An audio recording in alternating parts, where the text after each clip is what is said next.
The royal wedding watch is on, but you don't have to travel to England to celebrate the nuptials in true British style. We invite you to watch our continuing special nightly coverage of the marriage of Prince Harry of Wales to Meghan Markle as the clock ticks towards their nuptials. And to further enhance your experience locally, you can also get your dose of the royals, PBS, and all things aristocratic right here in Manhattan at Downton Abbey, the exhibition. There you can discover just how similar the Crawleys are to the Mountbatten Windsors. Come with us for a special insider's look at both the exhibit and what American-born Meghan Markle will have to learn when she becomes what insiders say will be Her Royal Highness, the first Duchess of Sussex. Our guides, Micah Meyer and Ann Chertoff of Beaumont Etiquette. Just like the weddings of Downton, we see the same similarity with the wedding on May 19th. Of course, there will be kind of all members of society, very aristocratic in invitation. We will see people with title. You will still see the most important VIPs up at the front, and then it will kind of trickle down. So a lot of similarities, and not much has changed, even though so much has at the same time.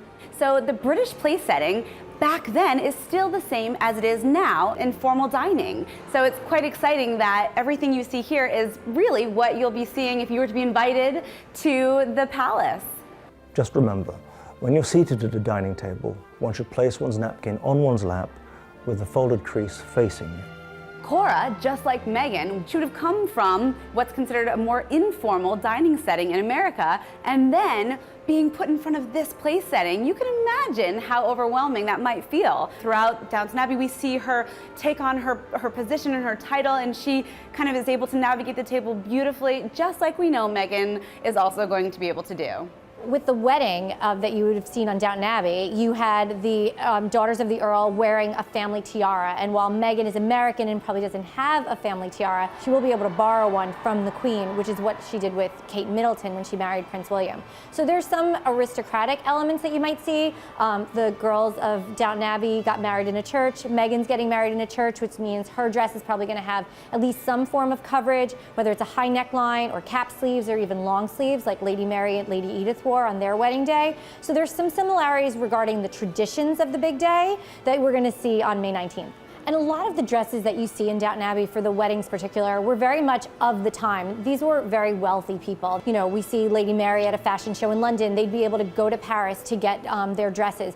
And what the costume designers did at Downton Abbey is they took sketches and images from that day to create high-end fashion looks that were very traditional at the time, but also very fashion forward and very of the moment. So in Great Britain, before Easter, you wear a different type of hat than after Easter. So before Easter, you've got fabrics. After Easter, you have straw. So we're still expecting to see a lot of those same straw hats because it's post-Easter. We're going to see hats in all sorts of colors, in all sorts of shapes. We're going to see fascinators, which are more like headbands with fabric or flowers on it, or even a veil. We want to avoid big brimmed hats in church because it blocks view and you don't need to block the sun in a church. You don't take off your hat. So just like with the ladies of Downton who would keep on their hats inside throughout the whole ceremonies, the same would apply for Meghan Markle's big days. So it'll be a really kind of like a rainbow of colors and designs and styles, and I'm sure there are going to be some really beautiful ones. Just remember that while gentlemen should remove their hats once indoors, ladies don't need to if the hat is part of their outfit. This is an example of a very formal table setting with Cora, and when she first came, she would have been used to 1, maybe 2, maybe 6 courses, but it would have been set very differently than this table that we see here.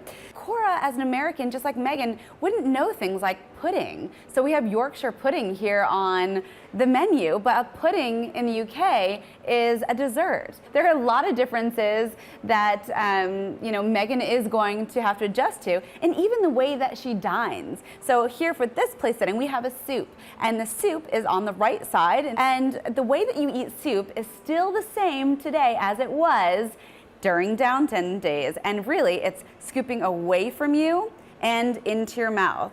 So in America, we scoop toward ourselves, and you would have seen Cora having to do exactly that as she learned to eat in the British manner.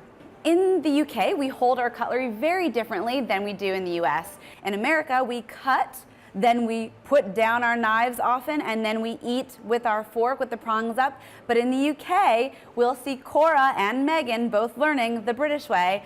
So it's index, wrap, twist, and then prongs always stay down. If you can't remember where to place your glasses and bread plate, use your index finger and your thumb and make a lowercase b for bread with your left hand and a lowercase d for drinks with your right. So you'll always remember that the bread plate is placed on the left and the drinks on the right. I also think it's really interesting that when you're looking at episodes of Downton Abbey, at breakfast, Cora's still having breakfast in bed because she's a married lady, so Robert's sitting at like the head of the table. But whenever you see the dinner setting, they're sitting across from each other in the middle of the table with the most VIP person to the right of them. And so you actually, that's what you would see at the palace, where you would have these long banquet tables where the Queen and Prince Philip would be sitting across from each other. And you know, it's really interesting to see how the aristocratic classes kind of mimicked what the palace was doing. And at the wedding, you are going to see Prince Harry and Meghan sitting next to each other, and the most important people, possibly his brother as best man, sitting to the right of him or to the right of her. The biggest difference for me with dining that I've actually seen in a lot of British shows is that at the end of dining, in America, we put our fork and our knife facing the 4 o'clock position, but in the UK, they put it facing 6:12. So this is the America at 4 o'clock, and then if you were in the UK, it would be 12:06. If you're drinking a cup of tea, your saucer should stay on the table. However, if you stand, the saucer should rise with you. The cup's handle should also face 3 o'clock. So the other thing to know about one of the glasses and how they held glasses, but also how they cheered. So in Downton Abbey, you'll notice that they have beautiful crystal and they would never want to chip or break the crystal. So they would just raise and then they would drink. They would never clink. So no clinking. No clinking. clinking. Just raise, eye contact, and drink. Bride and groom. And we here at Metro Focus wish Prince Harry and Meghan Markle all the best as they start their lives together as husband and wife. PBS Royal Wedding Watch will be running this week. Please check local listings for airings and streaming information. And Downton Abbey, the exhibition, is running now through September 3rd. For more information, please log on to our website at metrofocus.org.